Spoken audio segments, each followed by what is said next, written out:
Hello good evening everyone. मैं doctor Swati Sharma English सूत्रा में आप सभी का स्वागत करती हूँ। कैसे हैं आप सभी? और मैं आप लोगों के लिए आज जो है लाइव क्लास है हमारी, और इसमें पीजीटी का पेपर जो है वो मैं आप लोगों का जो है उसमें करवाऊंगी। तो आप लोग भी बैठ के अपना सॉल्व करिएगा पीजीटी का पेपर। अच्छे क्वेश्चंस हैं पीजीटी के लिए, क्वेश्चंस हैं। ये टूअर दी फोर सीरीज़ है न्यू हमारी, और इसमें मैं आपका यूपी टीजीटी का एग्ज़ाम, देखिए अभी डेट का कुछ पता नहीं है, तो अभी हो भी सकता है कि जनवरी में पेपर हो जाए और हो सकता है ना भी हो, मगर आप कितने तैयार हैं ये आपको देखना है। तो मैं आप लोगों को एक चीज़ ये बताना चाहूँगी कि भाई आप लोग जो हैं जो यूट्यूब से तैयारी कर रहे हैं वो यूट्यूब से तैयारी करें, लेकिन इसके अलावा हमारे पास हमारा जो है वो यूपी टीजीटी एंड पीजीटी का फुल जो है वो पूरा एक बैच जो है वो तैयार है, जिसके अंदर आपको नोट्स और सारी चीज़ के ग्रामर, लिटरेचर, लिटरेरी टर्म सब कुछ आपको मिलता है। और आप आराम उसमें टेस्ट पेपर्स वगैरह, जैसे अभी ये पीजीटी का चल रहा है तो उसमें ये टेस्ट पेपर्स करवाए जा रहे हैं, और ये सब कुछ आपको जो है इसमें मिलता है। आप अब अगर टाइम हो तो अब एक आध दिन में पता चल जाएगा कि अभी एग्ज़ाम अभी हो रहा है या आगे जाएगा, तो आप उसके हिसाब से इसे देख सकते हैं। और इसके अलावा ये हमारा पायनियर एक्सक्लूसिव पायनियर बैच है, जो कि टीजीटी के पेपर्स जिसमें करवाए जा रहे हैं। इसमें वंडरफुल बैच है ये। इसमें आप ये मान के चलिए कि ये बैच में 53 पेपर्स जो हैं वो, यानी कि 6 से 7 हज़ार क्वेश्चन इसमें ऑलरेडी हैं जो करवाए जा चुके हैं, और इसके अलावा अभी और जो हैं वो करवाए जा रहे हैं। लगभग 10 टेस्ट और जो हैं 10 या 11 टेस्ट इसमें और करवाए जाएंगे। तो मतलब कंप्लीशन ऑफ बैच में कम से कम 9 हज़ार से भी ज़्यादा क्वेश्चंस आप कर लेंगे। I will not leave any stone unturned. तो मैं जो है आप इसमें देखिए कि आपको कितना इसमें फ़ायदा हो सकता है। बहुत अच्छा बैच है ये पायनियर। ये पेड बैच है, इंग्लिश सूत्रा के ऐप पर है। आप इसे खरीदेंगे तो आपको इसके साथ नोट्स भी मिलते हैं जो आपके घर पर आते हैं। नोट्स में क्या मिलता है आपको? नोट्स में ये नहीं कि कोई बुक वगैरह मिलती है, नोट्स में मिलता है आपको इसके साथ एक प्रैक्टिस पेपर्स जो है वो आते हैं। और इसके साथ ये मेरी किताब है द पाथ टू विक्ट्री। मैं इस अभी पाथ टू विक्ट्री की भी सीरीज़ जो है टूअर दी फोर्स में अपनी पाथ टू विक्ट्री सीरीज़ भी स्टार्ट करूँगी। जो लोग कम समय में अच्छी रिविज़न करना चाहते हैं वो लोगों के लिए पाथ टू विक्ट्री बहुत अच्छा एक ऑप्शन रहेगा। पाथ टू विक्ट्री आप खरीद सकते हैं। इसमें लिटरेचर, ग्रामर, लिटरेरी टर्म सब कुछ है, और इसके क्वेश्चंस जो हैं वो मैं आप लोगों के साथ यहाँ पर सॉल्व भी करवाऊंगी। और इसी के साथ अब मैं अपना जो लाइव बैच है वो स्टार्ट करने के लिए जा रही हूँ। तो स्टे कनेक्टेड, और अभी हम मिलते हैं बस थोड़ी सी देर में। और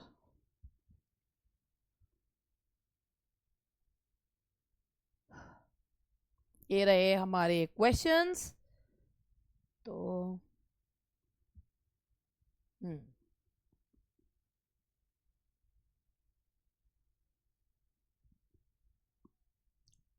हेलो, ये हुआ session start.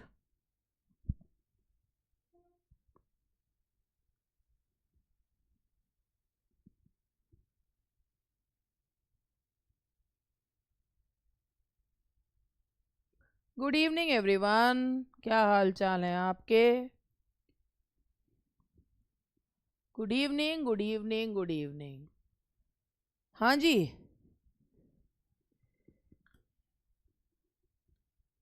Good evening, good evening. आपको स्क्रीन पे क्वेश्चंस दिख रहे हैं भाई? स्क्रीन पे क्वेश्चंस दिख रहे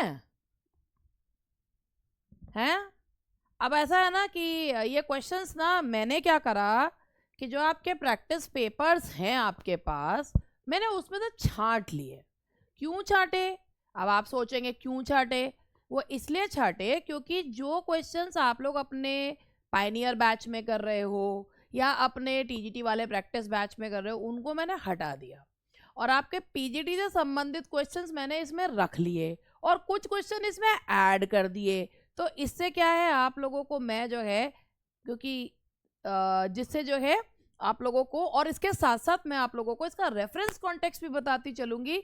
और आप ये क्वेश्चन पे, आप ये क्वेश्चंस अब आपके ये पेपर में भेज दूंगी, लेकिन ये आपकी जिम्मेदारी है कि आपको ढूंढना है कि ये क्वेश्चन ना भी ढूंढो, आपको एक बार जब अपने पेपर सॉल्व करोगे तो आपको पता चल जाएगा ये क्वेश्चंस कहाँ पर है। तो इसमें मैंने कुछ क्वेश्चंस ऐड भी करे हैं और मैं आपको इनका रेफरेंस कॉन्टेक्स्ट भी बताती चलूंगी।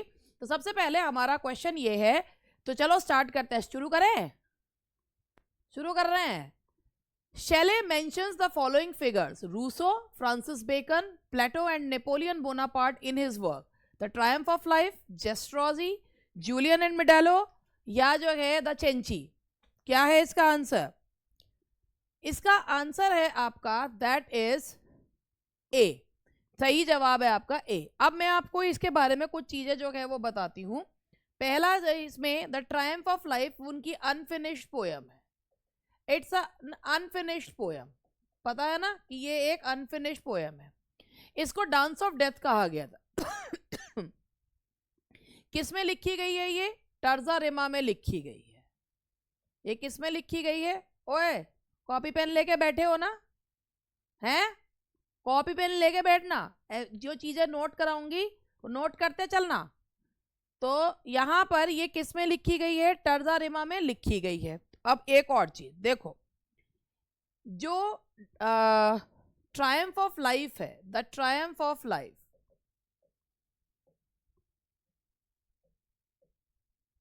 ये किससे जो है इन्फ्लुएंस्ड किससे है? अब ये देखो, ये शॉर्ट में है आपका influenced by Dante's inferno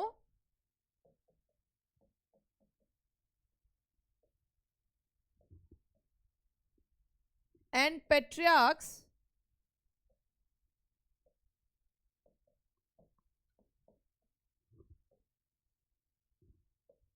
ट्रियम्फी।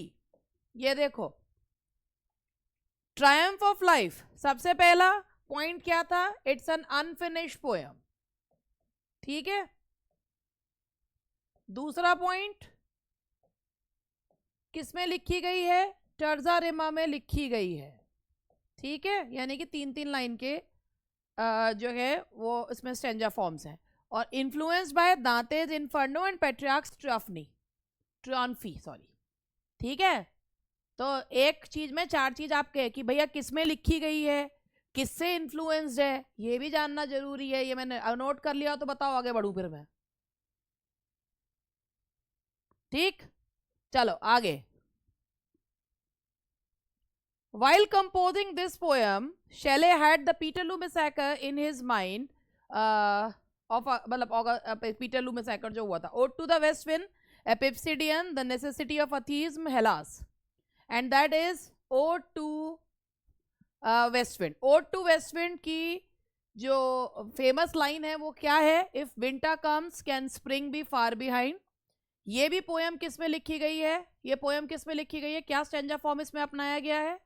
Terza Rima, बिल्कुल सही। इसमें भी टर्जा रिमा अपनाया गया और इसका आंसर क्या है?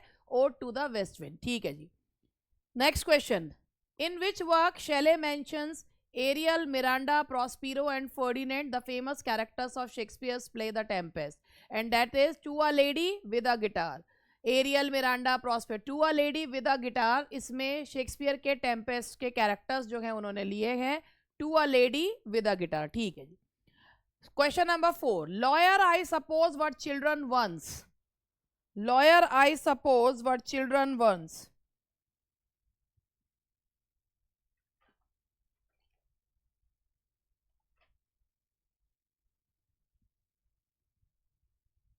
That is the old benchers of the inner temple. किसने लिखा है ये किसके द्वारा लिखा गया है? Old benchers of the inner temple, that is by Charles lamb. Charles lamb, अच्छा, चार्ल्स लैम्ब को जो है एक पोयम वर्ड्सवर्थ के द्वारा डेडिकेट की गई थी। What is the name of that poem? जो वर्ड्सवर्थ के, वैगनर, बिल्कुल सही। और कॉलरिज के द्वारा चार्ल्स लैम्ब को कौन सी पोयम जो है वो डेडिकेट की गई थी?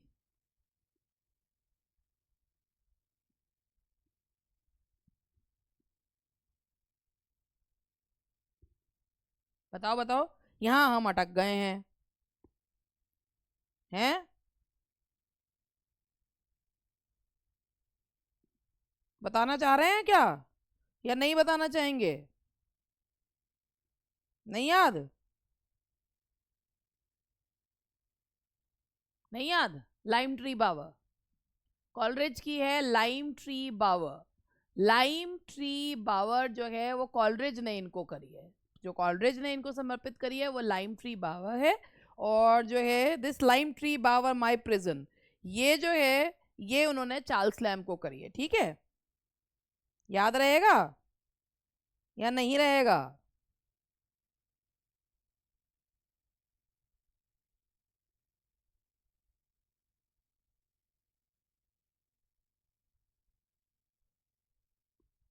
ठीक, हाँ जी।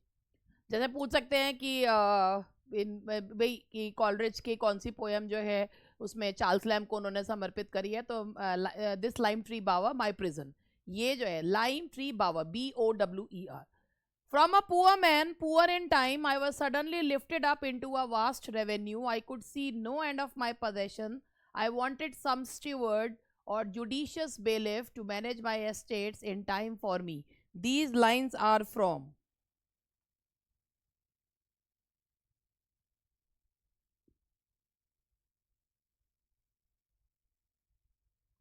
And that is the superannuated man, ये भी एक ऐसे है और किसके द्वारा लिखा हुआ है?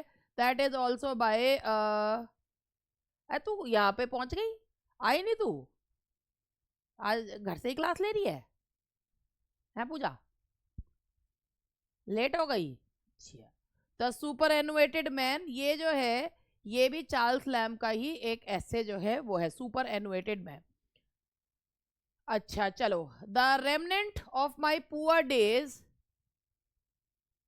the remnant of my poor days, longer or short, is at least multiplied for me threefold.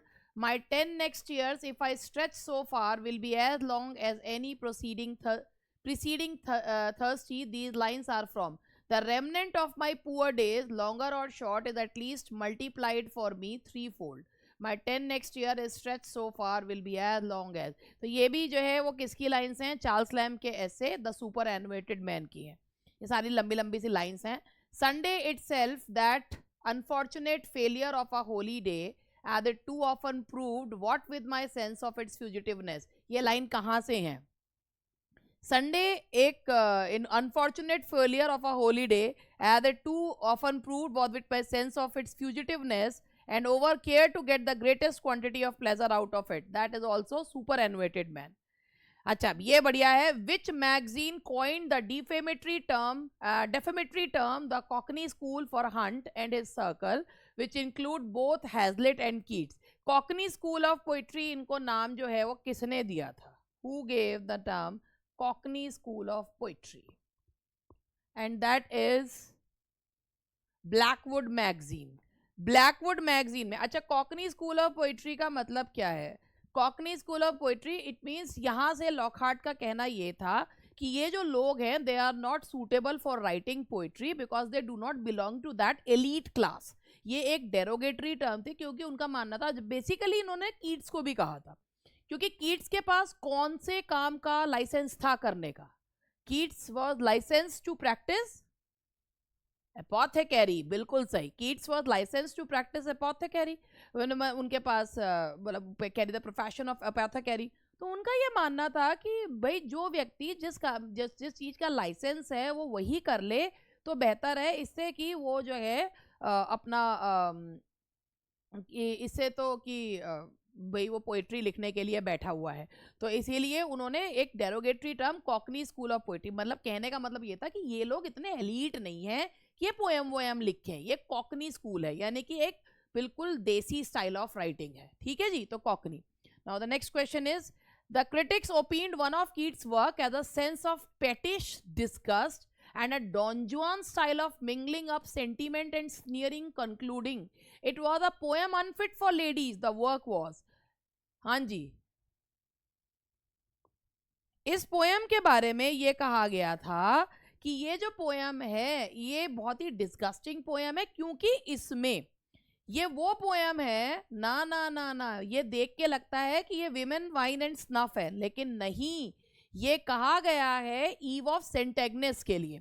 क्योंकि ईव ऑफ सेंट एग्नेस अगर आपने पढ़ी हुई है तो ईव ऑफ सेंट एग्नेस जो है वो पोएम में कीट्स ने बड़ी ही सेंसुअसली मेडलिन के बेड चैम्बर का, उसकी ड्रेस चेंज करने का एक सेंसुअस सा वर्णन जो है वो किया है। तो उसके कहा गया है इट वॉज अ पोएम, और उसमें बताया था कि जो 20 की शाम को when a woman when a woman sleeps naked in her bed और and she keeps a fast throughout the day, then she dreams of a future husband. यही तो है ना इसका पूरा वो। तो कहता है कि it is not fit for ladies, क्योंकि ये बिल्कुल भी लेडीज के लिए फिट नहीं है।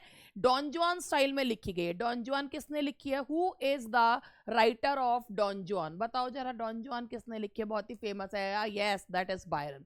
डॉन जुआन जो है बायरन की एपिक पोएम है ना। 17 कैंटोज में है डॉन जुआन।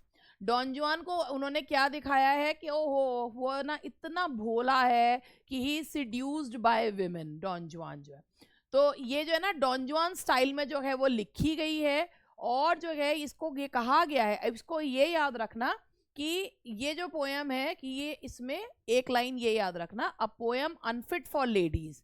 तो अनफिट फॉर लेडीज कौन सी है? Eve of Saint Agnes. और हाँ, बायरन को तो कोई भूल ही नहीं सकता। Mad, bad and dangerous to know. Byronic hero का कॉन्सेप्ट भी बायरन का ही जो है, बायरन से ही बायरॉनिक हीरो आया है। जो सैटर्न है ही इज अ बायरॉनिक हीरो। तो जो बायरॉनिक हीरो होते हैं that he doesn't have any quality of a hero, है ना। तो समझ गए। अब जरा हम बढ़ेंगे एंडीमियन के बारे में। Who was Endymion? Who was Endymion? Endymion the brain sick shepherd prince of mount Latmos. बिल्कुल सही जवाब है आपका। अब मैं आपसे इससे संबंधित कुछ क्वेश्चन पूछती हूँ, ठीक है? वो वाले क्वेश्चन नहीं पूछूंगी जो तुम्हें सबको पता है। पहले तो मुझे ये बताओ कि इसमें जो है 4 किताबें हैं, है ना। There are 4 books in Endymion.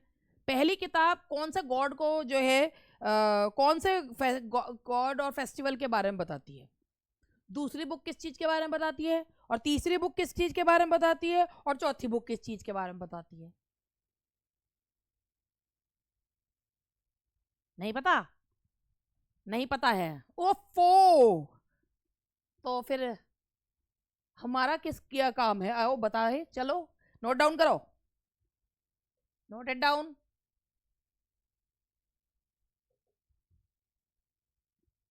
सबसे पहली बात, 4 पार्ट्स, लगभग 4000 लाइन्स, ठीक। Dedicated to Chatterton. डेडिकेट किसको है? चैटरटन को है ना। किस में लिखी गई है? हीरोइक कपलेट में लिखी गई है। और अब इसका फर्स्ट बुक डिस्क्राइब्स, देखो शॉर्ट नोट्स हैं ये तुम्हारे। फर्स्ट बुक डिस्क्राइब्स, और तुम्हें सारा याद कराते हुए चलना है मेरे को। First book describes festival of the God of pan.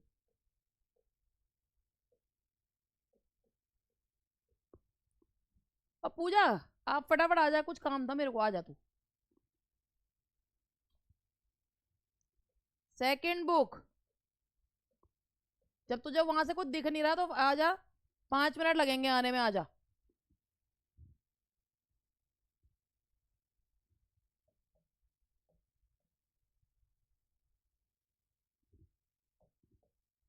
Endymion wandering in search of true love. Third book,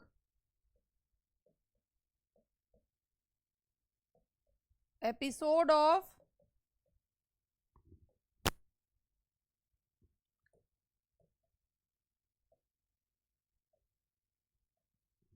अरे ये यहाँ नीचे लिख दिया है मैंने, पहले यहां तक लिख लो। जब लिख लिया तो मुझे बता देना, जल्दी जल्दी लिख लो।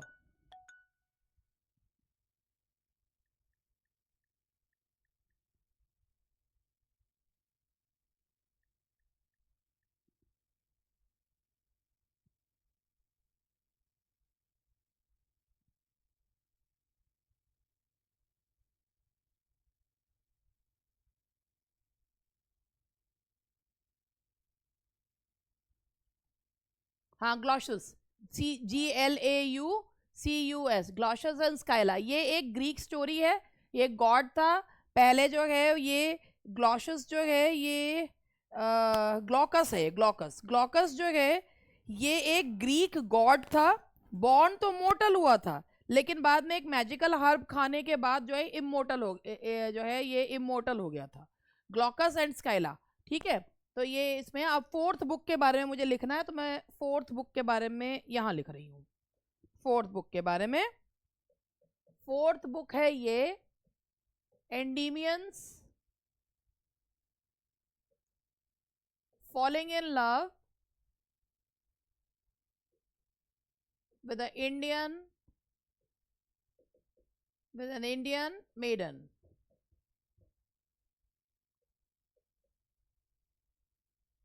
ये है फोर्थ बुक में ये चीज है, ठीक है। तो ये मैं आप लोगों को, भाई एंडीमियन में 4 बुक्स हैं, 4050 वो हैं, ये तो सबको पता है।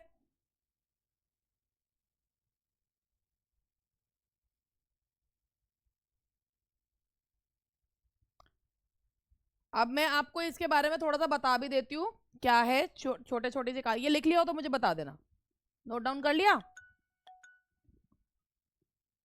अब देखो, सबसे पहले एंडीमियन में 4 पार्ट्स हैं। एंडीमियन जो है वो चैटरटन को डेडिकेट करी गई है, ठीक है, हीरोइक कपलेट में लिखी गई है, यानी कि 2-2 लाइन के जो स्टैंजा फॉर्म है वो। पहली बुक जो है वो बताती है गॉड ऑफ पैन का फेस्टिवल बताती है। जो सेकंड बुक है वो एंडीमियन जो माउंट लेटमॉस पे रहता है, वो एक ये बेसिकली एक ग्रीक मिथ है कि जो मून गॉडेस है Cynthia, she falls in love with जो है इसके एंडीमियन के प्यार में पड़ जाती है, उस पर आधारित है। तो एंडीमियन जो है वो अपने प्रेम की तलाश में घूम रहा है, ट्रू लव की तलाश में। जो थर्ड बुक है वो एपिसोड ऑफ ग्लॉकस एंड स्काइला है। ये जो ग्लॉकस है ना, ये एक सी गॉड है और he falls in love with a nymph, एक समुद्र की निम्फ के प्रेम में पड़ जाता है स्काइला। और वो ना सरसी से कहता है कि मुझे स्काइला को किसी भी तरीके से मेरे प्यार में पड़वा दो। तो जो है वो सरसी जो है खुद उससे प्यार करती है ग्लॉकस से, तो वो मना कर देती, वो क्या करती है, वो स्काइला को एक जो है सी मॉन्स्टर में कन्वर्ट कर देती है, जिससे कि वो उसके प्यार को रेसिप्रोकेट ना कर पाए। तो थर्ड बुक में जो एपिसोड बताया गया है ग्लॉकस एंड स्काइला का बताया गया है। और फोर्थ बुक में एंडीमियन जो है, जो कि मून गॉडेस सिंथिया से प्यार करता है, लेकिन वो किसके प्यार में पड़ जाता है, इंडियन मेडन। जो इंडियन मेडन है ना, she is the symbol of womanhood, she is the symbol of womanhood का वो सिंबल दिखाई गई है, ठीक है जी। अब बताओ, एक चीज में 10 चीज पता चल रही है ना तुम्हें, तो ये जो चीज होती है ये जरूरी होती है। अब चलो आगे बढ़ते हैं। अब हम नेक्स्ट क्वेश्चन है, Keats Endymion is dedicated to, Keats Endymion is dedicated to, that is बिल्कुल सही, that is Thomas Chatterton. While reading Endymion, whose influence can we see on Keats? Endymion को पढ़ते समय किसका इन्फ्लुएंस हमें देखने को मिलता है? एंडीमियन जब हम पढ़ रहे हैं तो किसका इन्फ्लुएंस देखने को मिलता है? नहीं, स्पेंसर का। स्पेंसर, एंडीमियन पढ़ते हुए स्पेंसर का वो होता है। जैसे पूरी जो है एक फेरी टेल की तरह है, एक एलिगरी की तरह है, तो दैट इज स्पेंसर। अब नेक्स्ट है आपका, of all the Victorian novelist, of all the Victorian novelists, he was probably the most antagonistic to the Victorian age itself. Who said this about Dickens? Dickens के बारे में ये किसने कहा था कि जितने भी विक्टोरियन नॉवलिस्ट हैं वो सबसे ज़्यादा एंटेगनिस्टिक है, विक्टोरियन एज के खिलाफ है? ये किसने कहा था? Robert Buchanan, Edward Wilson, Bernard Shaw, I A. Richards. किसने कहा था? वो क्यों नहीं आ रही थी स्क्रीन पे, क्यों नहीं आ रहा था? अच्छा, दैट इज नहीं, ये कहा गया है, this is a comment by Edmund Wilson. Edmund Wilson का कमेंट है, this is a comment by Edmund Wilson. The answer is B. He had a large loving mind and the strongest sympathy with the poorer class. Who said this about Dickens? ये Dickens के बारे में किसने कहा है? Robert Buchanan, Edmund Wilson, queen Victoria, IA. Richards. ये किसने कहा है कि he had a large loving mind and the strongest sympathy with the poorer classes? ये किसने कहा है? ये कहा है नहीं, ये कहा है क्वीन विक्टोरिया के द्वारा कहा गया। जब चार्ल्स डिकेंस की डेथ हुई थी ना, जब चार्ल्स डिकेंस की डेथ हुई थी तो उन्होंने ये चीज नोट करी थी अपनी डायरी में कि वो बहुत ही लविंग माइंड वाले थे and strongest sympathy with the poorer class. तो ये क्वीन विक्टोरिया ने कहा है चार्ल्स डिकेंस के बारे में। I cannot rest from travel. I will drink life to the lees. These lines are taken from the poet Ulysses Tithonus या जो है लोटस ईटर्स। भाई देखो ये लाइन है यूलिसिस की लाइन्स है। ये पोएम किसके द्वारा लिखी गई है? टेनिसन के द्वारा लिखी गई है। और इस पोएम में ये क्या है आपका, ये this is a dramatic monologue. ये एक ड्रामेटिक मोनोलॉग है in blank words. Dramatic monologue in blank words, blank words में लिखा हुआ ये एक ड्रामेटिक मोनोलॉग है, ठीक है।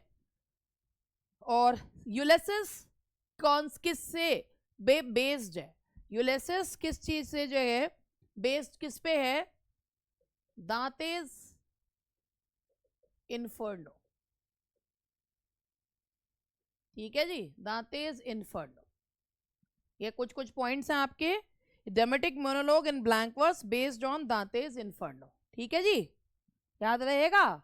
नहीं याद तो नहीं रहेगा, इतनी तो अकलमंद मैं नहीं हूं एक्चुअली, आप तो बहुत हैं। तो जो है लिख लीजिए please, kindly jot it down.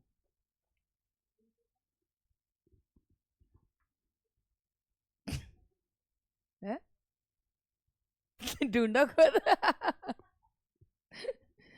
ऐसी थोड़ी ना, कहीं तो भी कुछ भी कर देती हूँ मैं।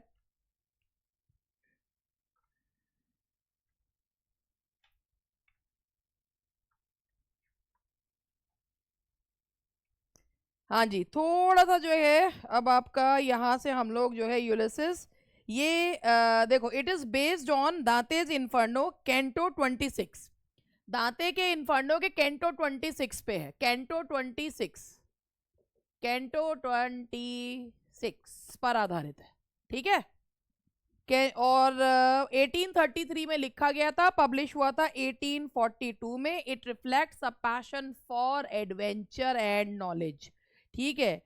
जो लोग काम कमेरे होते हैं ना, बहुत काम करने वाले होते हैं, they can not sit idle at home. वो घर पर कभी खाली बैठ ही नहीं सकते, कीड़ा काटता रहता है उन्हें बीच बीच में, कुछ कर लो कुछ कर लो कुछ कर लो, ठीक है। क्योंकि जिंदगी में सबसे बेकार काम क्या होता है? खाली बैठना। खाली बैठना सबसे बेकार काम होता है। काम, इंसान को हर समय काम करते रहना चाहिए। नेक्स्ट क्वेश्चन, ज्ञान की बातों के बाद next question. To follow knowledge like a sinking star beyond the utmost bound of human thought, to strive, to seek, to find and not to yield।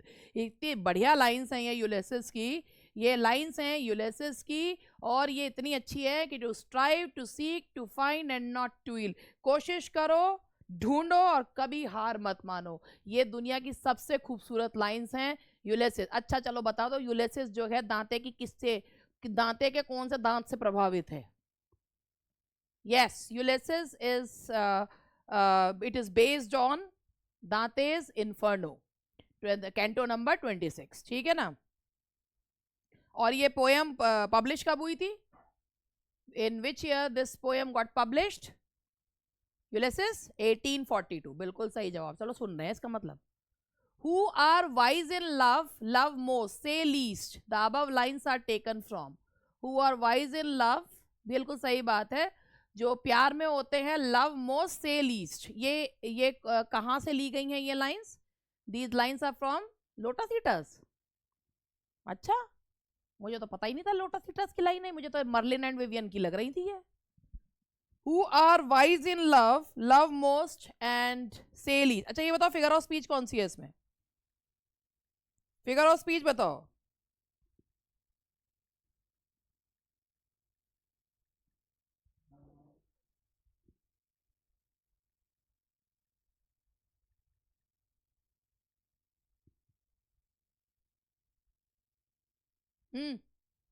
Antithesis, who are wise in love, love most, say least पे ये paradox है।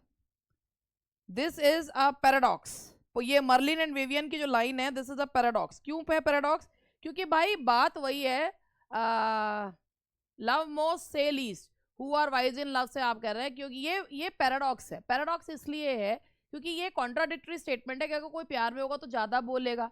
Those who talk a lot they don't love at all, and those who talk less they love really deeply.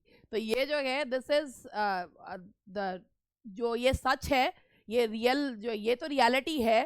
तो भाई लगता है contradictory, मगर ये है रियलिटी, इसीलिए इसे क्या कहते हैं, दैट इज पैराडॉक्स। तो मर्लिन एंड विवियन पोयम से ये ली गई है, और बड़ी अच्छी सी लाइन है।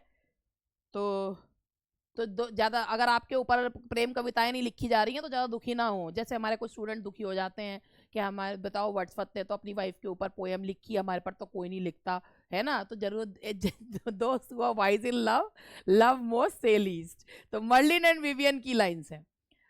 Which romantic poet Hardy admired as our most marvelous lyricist?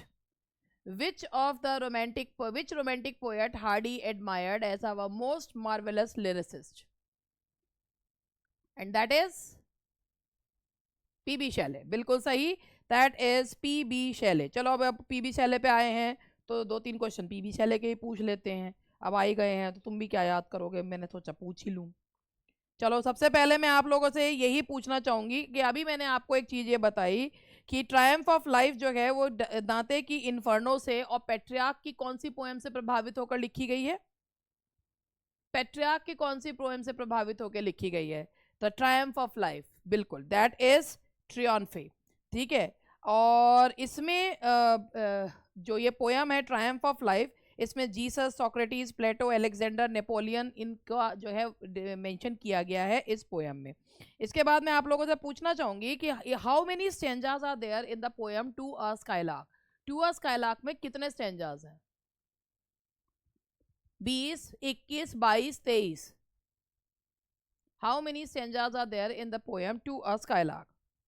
21 stanzas of 5 lines each. ठीक है, चलो बस इतने हो गए, बाकी हम बढ़ते हैं आगे। Hardy's love for her was ideal. She was her cousin niece. In 1877, she married Charles Gale, and in 1880, she died. She was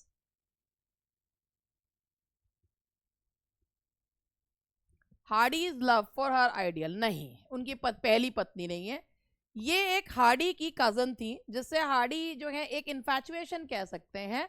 वो ये थी मिस ट्राइफीन। ये मिस ट्राइफीन थी, और इनको ये कहा जा सकता है कि ये हार्डी जो है इनसे मतलब इतना प्रेम तो नहीं करते थे,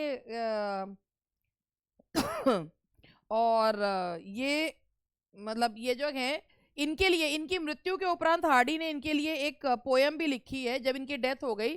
तो थॉट्स ऑफ फेना नाम की एक पोयम भी इनके लिए लिखी है। और अब आप ये मत सोचना कि दूसरे क्वेश्चन का आंसर यही है। The poem recounts their love affair. Tryphene tells her lover that she is going to be the mother of his child, and in turn the lover becomes sad. The place on the map at Rusty Pond, the end of the episode, Thoughts of Fena. ये poem thoughts of फेन जो लिखी है ना उन्होंने, ये ट्राइफीन की मृत्यु के उपरांत लिखी थी। उनकी मृत्यु पर एक तरीके से एक एलिजी है। इसका आंसर कुछ भी नहीं है, इनमें से कोई सा भी आंसर नहीं है इसका, सारे आंसर गलत, इसके ये ऑप्शन ही गलत है। इसके जो सही जो जवाब है वो है न्यूट्रल टोन्स। हार्डी की एक पोयम है जिसका नाम है न्यूट्रल टोन्स, ये है इसका आंसर, न्यूट्रल टोन्स। ये एक मेलंकलिक पोयम है, तो इसका आंसर है न्यूट्रल टोन्स। कोई भी जवाब इसमें सही नहीं है, the answer is neutral tones. Note it down, note कर लेना भैया, ठीक है? ओके, सुनते नहीं कुछ भी, कर लिया नोट? अच्छा, बहुत खुशी की बात है। The following lines appear in, किस पोएम में अपीयर करती हैं? Thou who didst the star and sunbeams know, self-schooled, self-scanned, self-honored, self-secure. किसके बारे में है, किसने लिखी है, ये बताइए। शेक्सपियर के बारे में ये बिल्कुल। और ये किसने लिखी है? ये पोएम है सेल्फ स्कूल्ड, सेल्फ स्कैंड, किसने लिखी है, किसकी पोएम है ये? Whose poem is this?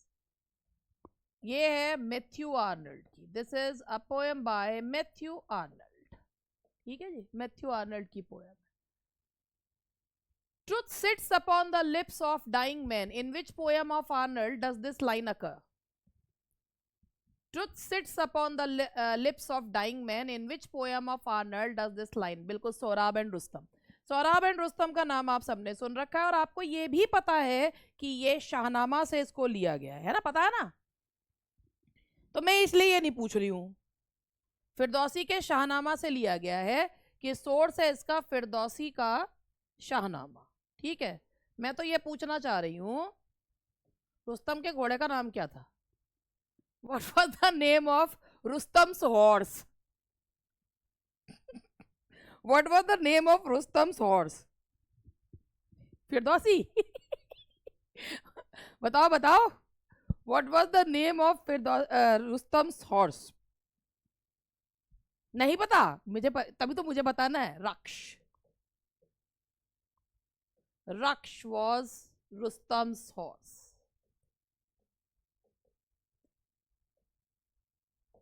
ये भी पूछ सकते हैं बैंड बजा रखा आपने हमारा. नहीं नहीं, अभी कहाँ, अभी तो पार्टी शुरू हुई है. तो तुमको क्या लगा था? देखो ये ऐसी बात नहीं है. ये जब हम क्वेश्चंस हम लोग डिस्कस करेंगे तो ऑब्वियसली हम 4 बात और भी तो करेंगे ना. अब जो चीज तुम्हारे उसमें दे रखी है नोट्स में और वही चीज तुमको पढ़ा दी जाए तो उससे फायदा क्या है? उसके बाद 4 चीजें और. देखो मैंने सारे नोट्स बना रखे हैं, ये देखो आके सारे पहले रेड पेन से नोट्स बनाए हैं तो तुम्हें पढ़ाने के लिए कि भाई तुमको चीजें बता. अब तुम्हें पता है मैं हर चीज हमेशा इसी तरीके से करती हूँ. अब अगर तुमने इसको सिर्फ रट लिया, जैसे हमारी ज्योति पांडे को हर का आंसर याद है ए, ये नहीं पता इसका रेफरेंस क्या है, इसका कॉन्टेक्स्ट क्या. क्यों? क्योंकि ये क्वेश्चंस का आगे पीछे भी तो पता होना चाहिए. तो इसीलिए अब जैसे उसके आंसर ऑप्शंस गलत थे तो वो चीज चेक करनी पड़ती है ना, मेरे को भी देखना पड़ता है कि क्या है क्या नहीं है. तो इसीलिए मैं आप लोगों को सारी चीजें जो है वो बताती चल रही हूँ. चलो आगे. The picnic day mentioned in the poem punishment in kindergarten was spent at Gulmohar Park, Victoria Gardens, Green Park या Fresh Valley. The picnic day mentioned in the poem punishment in kindergarten was spent at Gulmohar Park, Victoria Gardens या जो है that is क्या है, ये क्या है, that is ये किसकी पोएम है? द पनिशमेंट एट किंडरगार्टन किसकी पोएम है? ये द पनिशमेंट इन किंडरगार्टन किसकी पोएम है? Whose poem is this? कहां गए? अरे क्या हो गया? सोच रहे हो क्या? सोच, ये तो सारे एक साथ ही सोच रहे हैं. ये कमला दास जी की पोएम है ना. ये कमला दास जी की पोएम है और इसका आंसर है Victoria Gardens. The answer is Victoria Gardens. Kamala Das ji की पोएम है विक्टोरिया गार्डन्स. अच्छा अब ये नेक्स्ट देखो. There voices. एप्पल वॉश करने गई थी. भगवान, बहन सेब ही धो लेती, एप्पल वॉश करने की क्या जरूरत थी? Their voices were harsh, their songs melancholy, they sang of lovers dying and or children left unborn. The above lines are taken from The Dance of the Eunuchs. ये कमला दास जी की बहुत ही खूबसूरत पोयम है, The Dance of the Eunuchs. और ये जो है इसमें जो यनक्स हैं वो किसके मतलब जो गा रहे हैं वो उनकी जो टैटूज बने हुए हैं उनके, और वो जो गा रहे हैं वो छोड़े हुए बच्चों के, जो बच्चे आए मतलब पैदा नहीं हुए, जो लवर्स बिछड़ गए, उनके बारे में गा रहे हैं. ठीक है, जो यनक्स हैं. हाँ जी. नॉट अ वर्जिन और अ रूपी was safe in his realm. Not a virgin और रूपी was safe in his realm. बताइए किसके बारे में बात की जा रही है? ये मैं हट रही हूँ सामने से, ऐसे मत देखो मुझे कि जैसे कि मैं आ गई हूँ तो कुछ दिख नहीं रहा तुम्हें. बात तो सही है वैसे फिर भी. नॉट अ वर्जिन और अ रूपी, the private life of an Indian Prince. अब मुझे ये बताओ कि ये जो वर्क है ये है किसका work? The private life of an Indian prince is a work by, किसका है? मुल्कराज आनंद का. बिल्कुल सही है, that is a work by Mulk Raj Anand. थोड़ा सा मैं इसके बारे में आप लोगों को बताना चाहूंगी. तो और आप तो अब तो आप सुनना भी चाहेंगे, पहले तो सुनते नहीं थे मगर आप सुनना चाहेंगे, मुझे पता है. अब आप लोग बहुत ध्यान से सुन रहे होंगे मुझे, है ना. तो the private life of an Indian Prince, ये जो है ये इसमें जो प्रिंस है, what is the name of the Prince?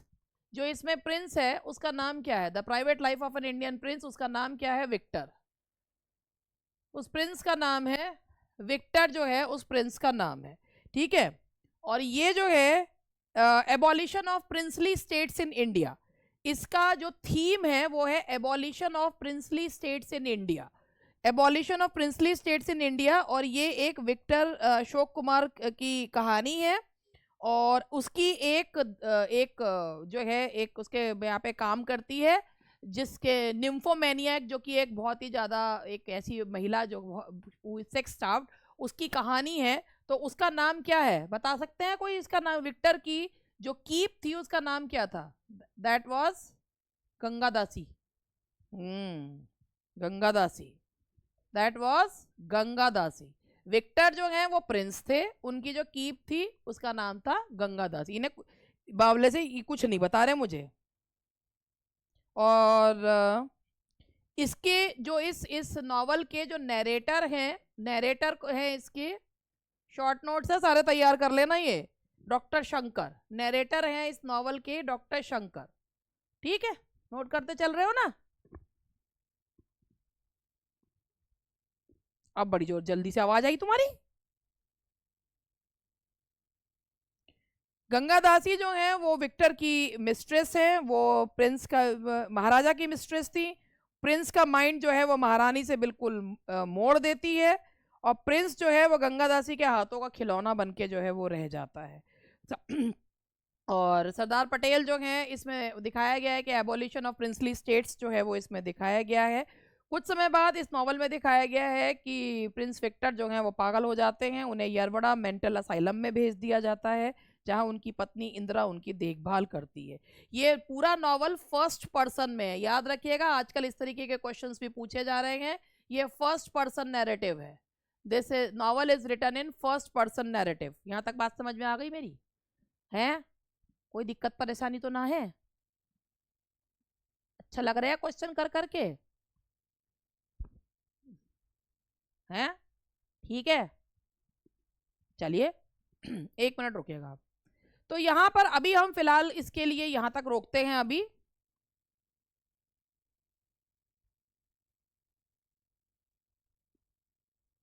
और आगे का जो है अभी हम नेक्स्ट उसमें करेंगे।